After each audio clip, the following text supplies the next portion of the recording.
Hello बच्चों, आज के क्लास में हम पढ़ेंगे प्रतिबिंब का बनना। प्रतिबिंब के बनने में हम पहले आज कौन सा लेंगे दर्पण? हम लेंगे अवतल दर्पण द्वारा प्रतिबिंब का बनना। ठीक है, अवतल दर्पण द्वारा प्रतिबिंब का बनना 6 स्थितियां हैं। उसमें आपको इसके पिछले क्लास में बता दिया गया था कि दर्पण पर प्रकाश की किरण जो है किन किन कंडीशन में आ सकती हैं, यानी किन किन रास्तों से दर्पण पर प्रतिबिंब को भेजा जा सकता है। आज उन्हीं तीनों की सहायता से हम क्या करेंगे? प्रतिबिंब बनाएंगे। ठीक है, तो आज सबसे पहले हम देखेंगे एक अवतल दर्पण है जिसकी 4 आकृतियां अभी दिखाई दे रही हैं। 2 आकृतियां इसके बाद आप देखेंगे। तो 4 आकृतियों में हम सबसे पहले जो है क्या देखेंगे, यहाँ देखिए, इसके बारे में पहली स्थिति है वस्तु की स्थिति, यानी वस्तु को हम कहाँ पर रखते हैं। दूसरी स्थिति है कि प्रतिबिंब की स्थिति। तीसरा है प्रतिबिंब का आकार। चौथा है प्रतिबिंब की प्रकृति। तो वस्तु को हम कहाँ रखेंगे तो उसका प्रतिबिंब कहाँ बनेगा, उस प्रतिबिंब का आकार कैसा होगा, बड़ा होगा कि छोटा होगा, और प्रकृति उसकी कैसी होगी, आभासी होगा कि वास्तविक होगा। ठीक है, तो हम सबसे पहले देखेंगे पहली स्थिति कि वस्तु कहाँ रखी गई हो। वस्तु अनंत पर रखी गई हो। कहाँ पे? वस्तु को अनंत पर रखा जाए। ठीक है, तो आप जानते हैं बच्चों कि अनंत से चलने वाली जो प्रकाश की किरणें होती हैं, ठीक है, वो प्रकाश की किरणें आपस में समांतर होती हैं। जो प्रकाश की रे होती है, लाइट की जो रे होती है, वो रे क्या होती है? आपस में समांतर होती है। और उन समांतर किरणों को हम क्या करें? दर्पण के मुख्य अक्ष के समांतर माने। देखिए, यहाँ जो है इस दर्पण का यह है ध्रुव, यह है दर्पण का क्या? ध्रुव, जिसे P से प्रदर्शित करते हैं। यह दर्पण का ध्रुव हो गया। इसका केंद्र कुछ होगा यहाँ पे C। तो अब मुख्य अक्ष किसे कहते हैं? केंद्र और ध्रुव से होकर के जाने वाली रेखा को मुख्य अक्ष कहा जाता है। इसके पिछले क्लास में पढ़ाया गया था। तो अब हमको क्या करना है? हम कहे हैं कि मुख्य अक्ष के समांतर आने वाली प्रकाश की किरणें दर्पण से परावर्तन के पश्चात क्या होती हैं? फोकस से होके जाती हैं। ऐसा हमको पहले भी पढ़ा दिया गया है। ठीक है, अब देखिए, अब यहाँ से एक और किरण यहाँ से भेजेंगे। ये भी क्या होगी? ये भी जो है उसी बिंदु से होकर के जाएगी। ठीक है, तो यह आने वाली प्रकाश की किरण है और यह जाने वाली प्रकाश की किरण है। यह आने वाली प्रकाश की किरण है और यह जाने वाली प्रकाश की किरण। आप देख पा रहे होंगे कि इसका प्रतिबिंब कहाँ बन रहा है? यहाँ पर बन रहा है। तो वस्तु कहाँ है? अनंत पे है, ए और बी। वस्तु कहाँ है? अनंत पे है। उस अनंत पर रखी वस्तु का जो प्रतिबिंब है, वह प्रतिबिंब कहाँ बन रहा है? दर्पण के फोकस बिंदु पर बन रहा है। और किस प्रकार बन रहा है? बिंदु आकार का बन रहा है। तो वस्तु को जब हम कहाँ रखे हैं? अनंत पर, तो प्रतिबिंब की स्थिति कहाँ है? तो प्रतिबिंब की स्थिति हम कह देंगे फोकस पर। कहाँ पे? और दर्पण के फोकस पर, फोकस पर। अब आकार की बात आया है तो आकार में हम क्या लिख देंगे? बिंदु आकार का, बिंदु आकार का है। अब देखिए, अब बिंदु आकार का है तो अब इसको हम उल्टा या सीधा नहीं कह सकते हैं, क्योंकि बिंदु है। अब चूंकि एक बात और भी हम जानते हैं कि अवतल दर्पण जो है, अवतल दर्पण में जो प्रतिबिंब बनता है वो उल्टा बनता है। अब देखिए, क्यों उल्टा बनेगा? क्यों? देखिए, ये ऊपर वाली जो प्रकाश की किरण है वो नीचे चली आई, नीचे वाली जो प्रकाश की किरण है वो ऊपर चली गई, तो क्या होगा? उल्टा बनेगा। लेकिन बिंदु आकार का है तो उल्टा या सीधा हम कुछ कह नहीं सकते हैं। क्या कहेंगे? वास्तविक बनता है। क्या बनता है? वास्तविक बनता है। और यहाँ आप लिखना चाहें तो लिख सकते हैं क्या? उल्टा। वास्तविक और उल्टा। अभी आप दूसरी स्थिति में देखेंगे कि क्यों उल्टा बनेगा। आइए दूसरे में देखते हैं। दूसरे में भी आप देख पा रहे होंगे, ये इसका क्या कहलाएगा? ध्रुव कहलाएगा। P, यहाँ मान लीजिए इसका केंद्र होगा C। देखिए, सबसे इम्पोर्टेंट बात यह है कि आप जब यह जो है किरण को या इस चित्र को ड्राइव करिएगा या चित्र को बनाइएगा तो आप प्रकार की सहायता से बनाइएगा।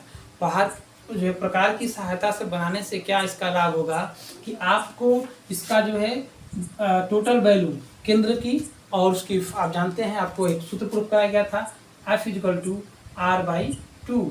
तो जब उसका जो है वक्रता केंद्र आपको पता लग जाएगा तो ठीक उसके मध्य बीच की दूरी क्या हो जाएगी, उसकी फोकस कहलाएगी, वो आसानी से आप निकाल सकते हो आपकी सुविधा के लिए। और आपका जो ये फिगर होगा वह गलत नहीं होगा, इसलिए आप किसके बनाइएगा, प्रकार से बनाइएगा।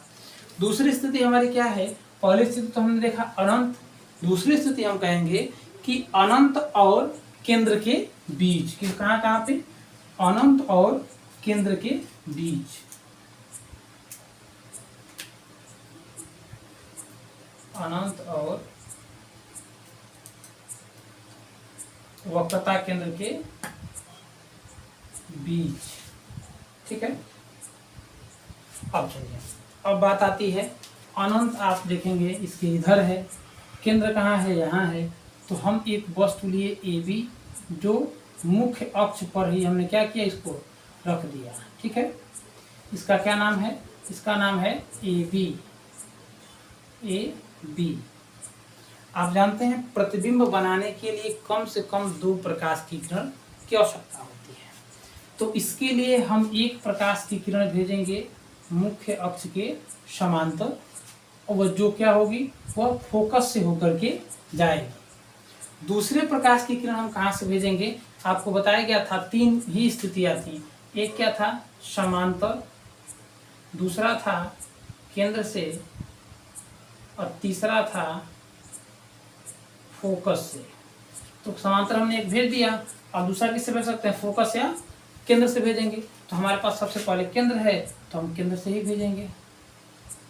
यह प्रकाश की किरण जैसे आएगा, यह जो मुख्य समांतर जाएगा वो तो ऐसे जाएगा, लेकिन जो प्रकाश की किरण केंद्र से आएगा, तो केंद्र से जैसे आएगा वह वैसे ही परावर्तित होकर के बाहर चला जाएगा। ठीक है, आपको यह बताया गया है कि क्यों परावर्तित होकर के चला जाएगा, क्योंकि आप जानते हैं केंद्र से किसी भी वृत्त के परिधि पर जो खींची गई रेखा होती है वो क्या होती है, लंब होती है। और आप समतल, जो समतल मिरर है उस पर प्रकाश की किरण भेजेंगे, तो जैसे भेजेंगे वैसे सीधा क्या हो जाएगा, ऊपर की तरफ चला जाता है, लंबो सीधे सीधे टकरा करके वापस चला जाएगा। तो यहाँ इसका जो प्रतिबिंब कहाँ बनेगा, तो यहाँ जो जहाँ पर यह प्रकाश की किरणें दोनों के दोनों कट रही हैं वही इमेज कहलाएगा। क्या कहलाएगा, इमेज, प्रतिबिंब। तो प्रतिबिंब क्या होगा, ए बिंदु से चलने वाली प्रकाश की किरण यहाँ बिंदु नहीं है, तो इसको कहेंगे ए डैश, और यहाँ इसको कह देंगे क्या, बी डैश। तो प्रतिबिंब देखेंगे वस्तु से छोटा, प्रतिबिंब कहाँ बन रहा है भाई, वस्तु कहाँ रखे, वस्तु रखे हम तो जो है अनंत और केंद्र के बीच में। तो प्रतिबिंब प्राप्त हो रहा है केंद्र और फोकस के बीच में। तो आप यहाँ लिख सकते हैं कहाँ पे, जो है सी और एफ के बीच में। सी और एफ के बीच में कहने का मतलब क्या है, केंद्र, वक्रता केंद्र और फोकस के बीच में प्रतिबिंब बनेगा। प्रतिबिंब का आकार क्या होगा, तो आकार हम कहेंगे क्या, कि छोटा, वस्तु से छोटा बन रहा है। और क्या है, वास्तविक है और उल्टा है। यहाँ आप देख पा रहे होंगे कि क्या बन रहा है, उल्टा बन रहा है, वास्तविक और उल्टा। देखिए यहाँ वस्तु कैसे है, वस्तु अगर आप कैप वाले को ऊपर माने तो यहाँ जो प्रतिबिंब बन रहा है वो क्या बन रहा है, कैप नीचे आ जाएगा। कैप नीचे आ जाता है, इसका मतलब क्या है, यह उल्टा बना हुआ है, छोटा और उल्टा। तीसरी स्थिति देखते हैं, अब जो है वस्तु को कहाँ रखेंगे, तीसरी स्थिति में यह दर्पण का जो है ध्रुव है P, यहाँ मानते हैं इस दर्पण का क्या है, केंद्र है C। अब तीसरी स्थिति जो होती है हम कहते हैं केंद्र, वस्तु को कहाँ रखे हैं, केंद्र पर। जब वस्तु को हम कहाँ रखेंगे, केंद्र पर रखेंगे, ठीक है। तो केंद्र पर रखेंगे तो यह बिंदु हो गया हमारा A, यह हो गया हमारा B। वस्तु क्या हो गई, AB। एक प्रकाश की किरण भेजेंगे जो मुख्य अक्ष के समांतर, जो कहाँ से आएगी, इसके फोकस से होते हुए चली जाएगी। अब जो है, अब हमको हमारे पास क्या है, अब बचा है दूसरी किरण मुख्य अक्ष के समांतर भेजेंगे, जो कहाँ इसका प्रतिबिंब बनाएंगे, जो इसका प्रतिबिंब इसके फोकस पे बनाएंगे। ठीक है, तो एक हम भेजेंगे इसके मुख्य अक्ष के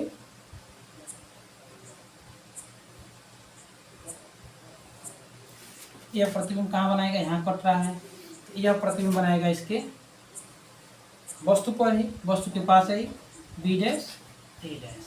यहाँ थोड़ा सा छोटा बड़ा बना हुआ है लेकिन आप इसको समझ सकते हैं।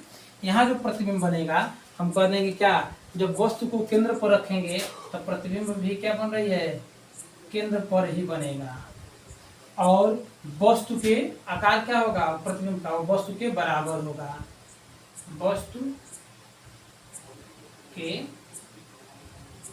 बराबर। और क्या होगा, वास्तविक और उल्टा।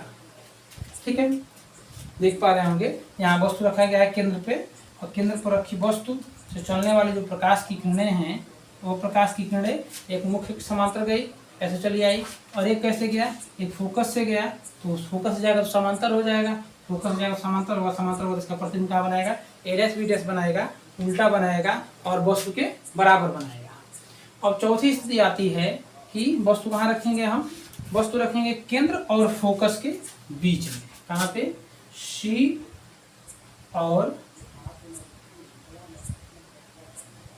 एफ के बीच में,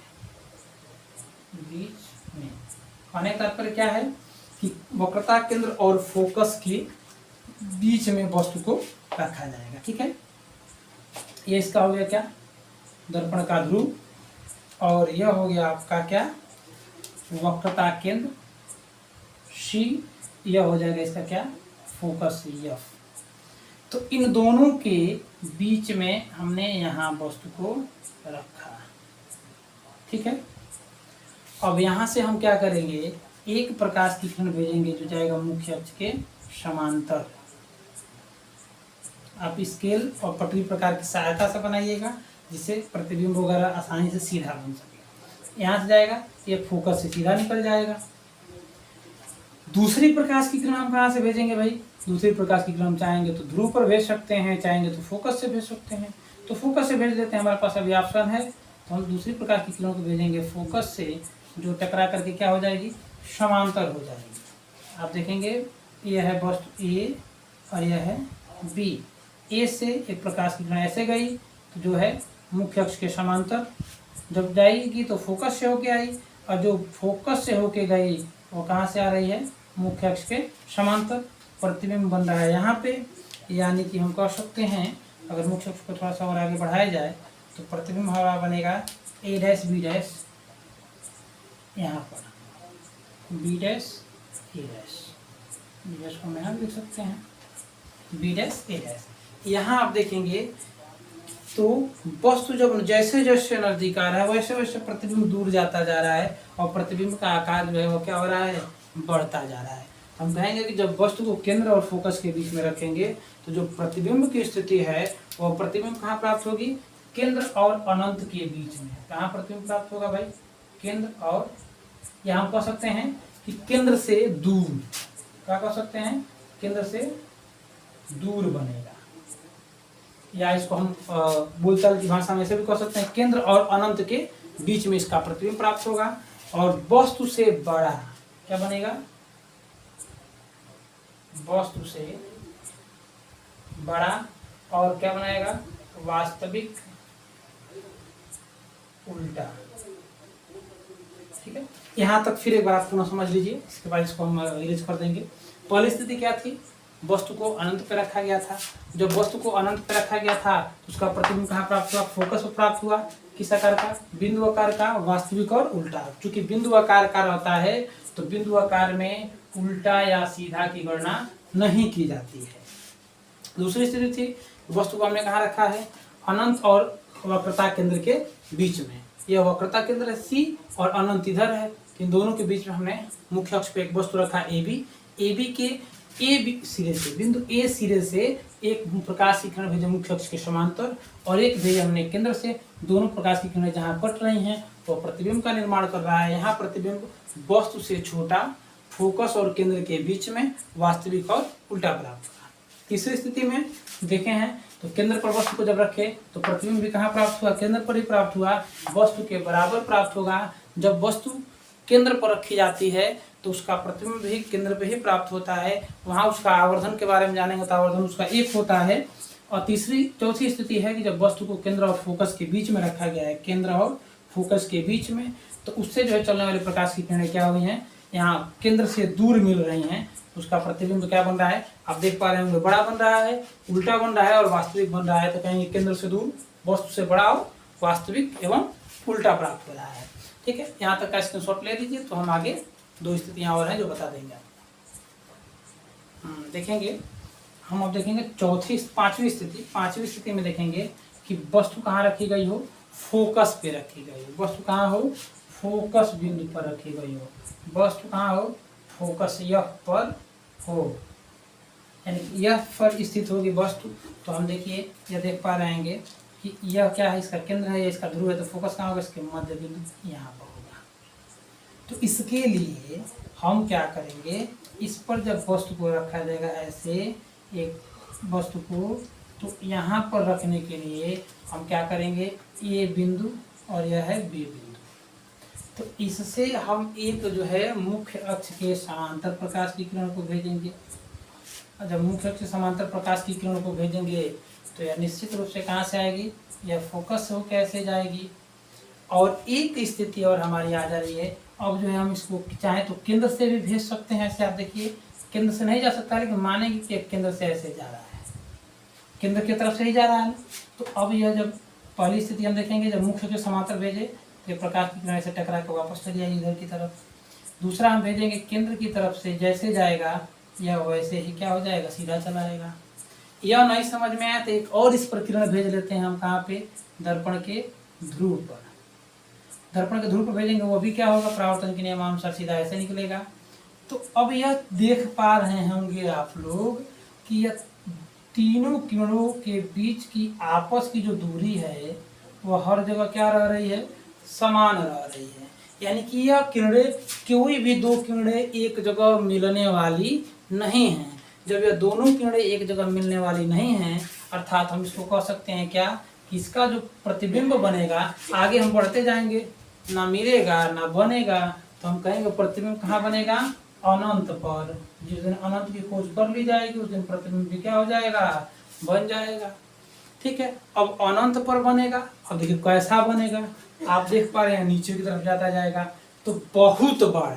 कितना बड़ा बनेगा, हम कह सकते हैं क्या, बहुत। जब बनेगा तो कैसा बनेगा, बहुत बड़ा बनेगा। ठीक है, और क्या बनेगा, वास्तविक भी बनेगा और उल्टा बनेगा। जब बनेगा तो क्या होगा, ये सभी स्थितियां इसमें समाहित हो जाएंगी। लेकिन ऐसा हो नहीं पाएगा क्योंकि अनंत की खोज संभव नहीं है। अनंत पर पहुंचेगा नहीं, अनंत पहुंचेगा तो प्रतिबिंब भी बनेगा नहीं। लेकिन ऐसा हम मानते हैं कि अनंत पर इसका प्रतिबिंब बहुत बड़ा और वास्तविक और उल्टा बनेगा। अब आते हैं सबसे लास्ट पॉइंट, 6वें नंबर। वस्तु कहाँ रखी जाए, 6वीं स्थिति पे आता है फोकस और ध्रुव के बीच में। फोकस और पी मतलब ध्रुव के बीच में वस्तु रखी जाए। यानी कि यह हो गया इसका क्या, फोकस, और यह हो गया ध्रुव। इन दोनों के बीच में एक वस्तु को रखते हैं ऐसे। ठीक है, अब रखेंगे तो हमारे पास क्या है, एक प्रकाश की किरण भाई हमेशा कैसे जाएगा, हमेशा की तरह एक मुख्य अक्ष के समांतर जाएगा, और जो मुख्य अक्ष के समांतर जाएगा वो फोकस से निकलेगा। दूसरी स्थिति क्या है, दूसरी स्थिति हमारी है कि हम इसको भेज सकते हैं कहाँ पे, ध्रुव पे। ध्रुव पे भेजेंगे, जितना हमारा आई है उतना ही हमारा क्या होता जाएगा, आर होके जाएगा। तो अब यहाँ हम देख पा रहे होंगे कि आगे की तरफ ये जो दोनों प्रकाश की किरणें हैं वो कहीं मिलने वाली नहीं हैं। तो जब ये दोनों आगे की तरफ कहीं मिलने वाली नहीं हैं तो हम क्या करेंगे, हम इसमें देखेंगे क्या ये पीछे की तरफ कहीं मिल सकती हैं। ऐसे इसको बढ़ाएंगे और ये वाली किरण भी हम क्या करेंगे, पीछे ऐसे की इसी तरह बढ़ाएंगे। तो आप हम देख पा रहे होंगे कि इसका प्रतिबिंब दर्पण के पीछे, कहाँ, दर्पण के पीछे सीधा, दर्पण के पीछे कैसा, सीधा वस्तु है ए और बी। इसका प्रतिबिंब प्राप्त हो रहा है हमारा क्या, ए डैश बी डैश, और वस्तु से बड़ा है लेकिन क्या है, वास्तविक नहीं है, क्या है, काल्पनिक है। यानी हम इसको कह सकते हैं आभासी। कहाँ प्रतिबिंब बन रहा है? प्रतिबिंब कहेंगे दर्पण के पीछे, दर्पण के पीछे। अब दर्पण के पीछे कहाँ, वो स्थिति उसकी नहीं है, हम कह देंगे दर्पण के पीछे। और इसका आकार क्या होगा? आकार देखिए, वस्तु ए भी छोटी है, प्रतिबिंब क्या हो रहा है? बड़ा। प्रतिबिंब कैसा है? बड़ा। और कैसा भाई? अब वास्तविक है कि आभासी? ये जो प्रकाश की किरण है वो वास्तव में आ रहे हैं, रियल में जा रहे हैं? नहीं जा रहे हैं। कैसा? इसको हम कल्पना कर रहे हैं कि यह प्रकाश की किरण जो यह सीधा इधर फैलती हुई जा रही है, यह प्रकाश की किरण कहीं ना कहीं एक बिंदु से आ रही हैं दर्पण के पीछे से। तो हम कहेंगे क्या? आभासी, आभासी और सीधा। आभासी और कैसा? सीधा प्राप्त होती हैं। ठीक है, आभासी और सीधा प्राप्त होती हैं। ठीक है, तो इस तरह से हमारी 6 स्थितियां क्या हो गई? दर्पण द्वारा प्रतिबिंब का बनना संभव हो गई। एक बार फिर आप देख सकते हैं, 4 के बारे में आपको समझा दिए थे, 2 के बारे में फिर एक बार समझिए। जब फोकस कहाँ हो? जब फोकस पर वस्तु रखी गई हो। जब फोकस पर वस्तु रखी जाएगी तो उसके द्वारा जो बनने वाला प्रतिबिंब है वो कहीं मिलेगी ही नहीं, प्रकाश की किरण है। तो हम कह देंगे प्रतिबिंब कहाँ बनेगा? प्रतिबिंब अनंत पर बनेगा। कैसा बनेगा? तो वस्तु से बहुत बड़ा बनेगा। ठीक है, और कैसा? वास्तविक और उल्टा। इसमें एक सबसे ज्यादा जो है बोर्ड एग्जाम में क्वेश्चन आता है, इससे कह देता है कि किसी दर्पण द्वारा वस्तु से बड़ा प्रतिबिंब। कैसा प्रतिबिंब? वस्तु से बड़ा प्रतिबिंब और सीधा प्राप्त होता है, वह दर्पण है। तो आप सीधा टिक लगाएंगे अवतल दर्पण। ठीक है, सब